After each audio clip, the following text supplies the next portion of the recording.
Hey guys, Terry Shanahan here with Bill Esch, and today we're talking dairy.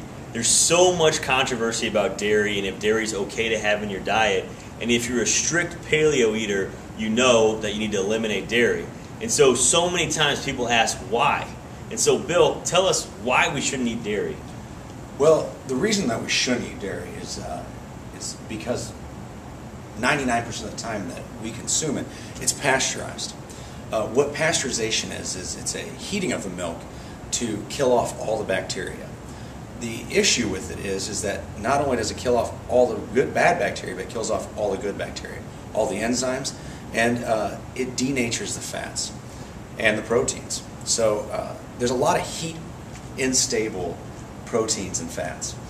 When you heat up the fats, you lose a lot, like vitamin A, E, D, and K.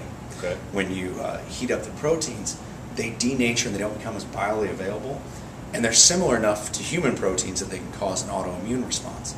Okay. The other thing is that enzymes, milk is rich in enzymes. Once you cook it, you kill off all the enzymes. So really, pasteurized milk, what you're left with is rancid fats, where the vitamins have been cooked out of them. They oxidize in the body. Denatured proteins that can cause an autoimmune response. And milk sugar, which is called lactose because you've cooked off all the lactase. So it's really rancid fats and milk sugar. That's what you're left with pasteurized milk. So I totally agree with taking out all processed dairy out of your diet. Okay. So, but what about, so the biggest problem with milk obviously seems to be the pasteurization process. So what if you have access to raw milk? Is that okay? Raw milk is great. Again, there's some caveats to it, though. Okay. One, you want to make sure the cows are grass-fed. You really want to know your dairy farmer and make sure that he's an ethical person, that he cares about the health of the animal. Fats, which are great in what we need them, they provide vitamin A, E, D, and K. They make up 50% of every cell membrane in your body. It is imperative for your recovery that you get enough fats in because they also help you process proteins. We all know how important proteins are. So, the quality of the fats is very important because fats bind toxins. In every animal's body, that's what fats do. So if the animal's been fed antibiotics, growth hormone, just anything that's not supposed to eat, that fat cell is going to store more and more toxins. If it's being fed things, excuse me, if it's being fed things that it needs, like grass, because the cows are ruminant and they wouldn't eat grain if they had the choice between grass and grain, then it's going to be a fantastic source of complete proteins.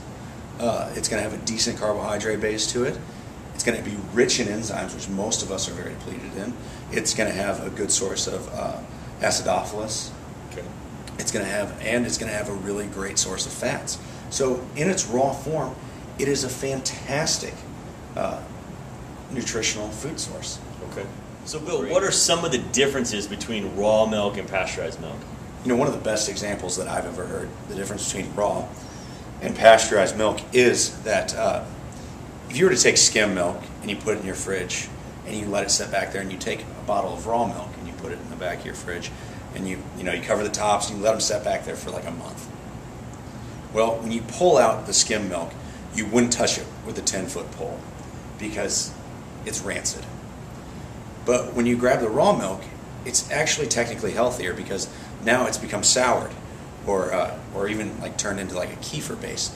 Basically, what's happened is the enzymes, the lactase, has ate up a lot of the milk sugar, lactose, and the acidophilus has increased in amount. The bacteria, the good bacteria, has built up even more and more.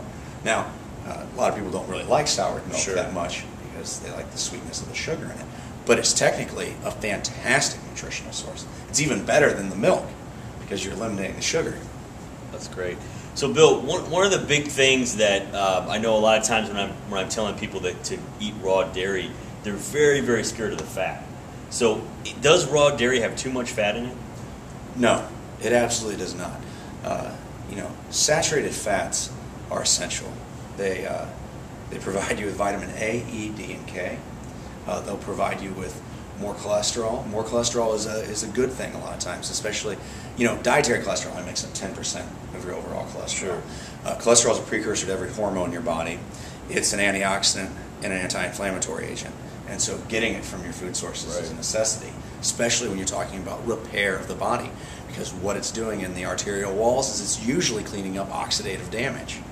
And if you can get a little more in and make it easier for your liver to process and take through, it's fantastic. It's actually very healthy for you. Okay. So, I'm a full believer in getting more fats into our diet, less processed carbohydrates and sugars. So there you have it. There's a little breakdown on pasteurization and milk and why you should eliminate dairy in your diet. But if you have the opportunity to have raw dairy is a great source of food.